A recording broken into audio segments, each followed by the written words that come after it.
Você sabia que o demônio pode lhe dar coisas, mas não pode trazer a salvação? Vamos falar um pouquinho sobre isso na palavra de hoje.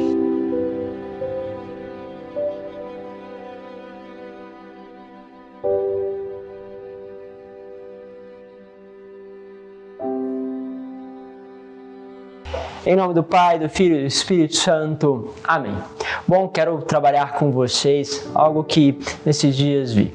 Sim, uma pessoa de uma religião que estava colocando na frente do seu templo a imagem de Beelzebul, uma entidade demoníaca cuja ação justamente pesa sobre os filhos de Deus.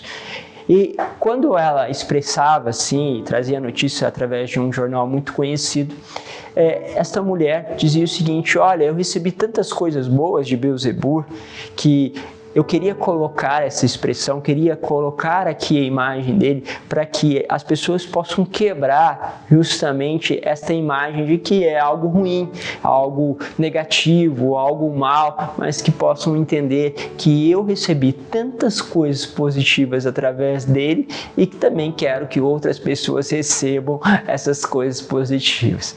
Bom, isso é suficiente para a gente entender para onde estão indo os caminhos. Então, eu quero pegar a palavra de Deus, tendo de fundo esta imagem, essa notícia, que diz o seguinte: a palavra está em Atos dos Apóstolos, capítulo 4, do versículo de 1 a 12. Naqueles dias, depois que o paralítico fora curado, Pedro e João ainda estavam falando ao povo quando chegaram os sacerdotes. O chefe da guarda do templo e os saduceus estavam irritados porque os apóstolos ensinavam o povo e anunciavam a ressurreição dos mortos na pessoa de Jesus. Eles prenderam Pedro e João e os colocaram na prisão até o dia seguinte, porque já estava anoitecendo. Todavia, muitos daqueles que tinham ouvido a pregação acreditaram, e o número dos homens chegou a 5.000. No dia seguinte, reuniram-se em Jerusalém os chefes, os anciões, os mestres da lei. Estavam presentes o sumo sacerdote Anás e também Caifás, João e Alexandre, e todos os que pertenciam à família dos sumos sacerdotes. Pedro e João compareceram diante deles e os interrogavam: com que poder ou em nome de quem vós fizestes isso? Então Pedro, cheio do Espírito Santo, disse-lhes: chefe do povo e anciões, hoje estamos sendo interrogados por termos feito um bem a um enfermo e pelo modo como foi curado. Ficai, portanto, sabendo, todos vós e todo o povo de Israel, é pelo nome de Jesus Cristo de Nazaré, aquele que vós crucificastes e que Deus ressuscitou dos mortos, que este homem está curado diante de vós. Jesus é a pedra que vós, os construtores, desprezastes e que se tornou pedra angular. E nenhum outro há salvação, pois não existe debaixo do céu outro nome dado aos homens pelo qual possamos ser salvos. Não existe outro nome.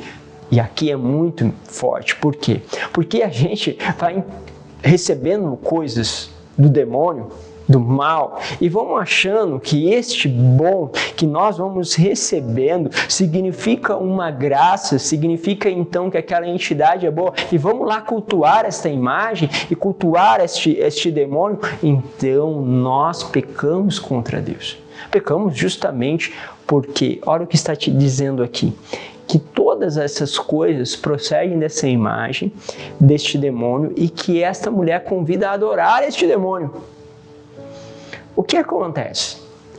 Quando nós, muitas vezes, vamos diante do Senhor, vamos até Ele, mas muitas vezes queremos somente receber, somente ter as coisas da qual Ele nos dá, e paramos nesta superficialidade e não vivemos Ele como nosso Senhor, não paramos na Sua palavra, não vivemos a Sua palavra, não trazemos ao nosso coração conversão. O que acontece? Nós nos tornamos alvos fáceis desta ação. Por que alvos fáceis? Porque, meus caros, esta cura pode acontecer em lugares onde não é Deus que está ali, porque esses prodígios podem acontecer por meio de uma ação do mal. Lógico, e aí a igreja é muito inteligente, ela vai dizer que considera milagre quando o milagre é permanente, e é permanente, ou seja, não é daqui a um tempo, não passa, porque você vai ver que o mal pode muitas vezes fantasiar as coisas, o mal pode justamente fazer aparência de cura e coloca outros problemas na vida daquela pessoa, outras coisas. Por quê? Porque à medida que a pessoa não é curada completamente, ela recebe uma graça, ela aparentemente curada, e ela depois aparece outras coisas, ela começa a voltar lá e receber e começar cada vez mais a criar uma dependência com aquela entidade. Então ele vai fazendo esse trabalho de, vamos dizer assim, aonde a pessoa sempre encontra nele o caminho. Bom, a cura e o milagre em Deus, ele é completo. Ele acontece de uma maneira definitiva e acontece totalmente. Essa é uma das definições quando nós falamos que acontece um milagre, justamente que passa pela intercessão de um santo, mas que justamente é o Senhor que realiza, o Senhor que a quem nós devemos dar todo o culto e adoração a Deus. Justamente, lógico que passa pela intercessão daquele grande santo, mas é a Deus que nós temos que dar a adoração. E aí você percebe quantas vezes o mal tem nos dado a aparência de bem.